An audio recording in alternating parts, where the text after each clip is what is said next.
Welcome to Let Me Fix This. Enjoy the video.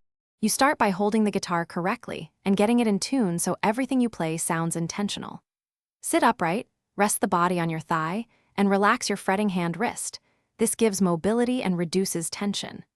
Once tuned to standard E a D G B E, learn the first position finger numbering and place fingertips just behind the fret wire to avoid buzz.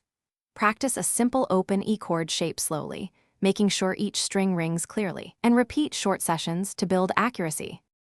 Now focus on chord shapes and clean transitions because songs are built from smooth changes.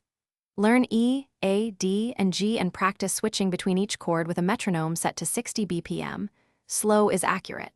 Work right-hand rhythm patterns. Start with steady downstrokes, add upstrokes, then alternate picking for single-note runs. Introduce palm muting for dynamics and begin simple bar practice to train thumb placement and finger strength. Keep sessions short, but frequent so muscle memory. Finish by applying skills to a real song so you reinforce timing, chord changes, and structure. Choose a song with 3 to 4 chords, play it slowly until transitions are even, then increase tempo incrementally. This trains both memory and endurance. Record one take to identify issues like timing or muted strings, then fix the root cause, posture, finger angle, or tuning, rather than repeating mistakes. If buzzing persists, press nearer the fret or raise the action slightly. If doubt remains, get a quick setup from a tech.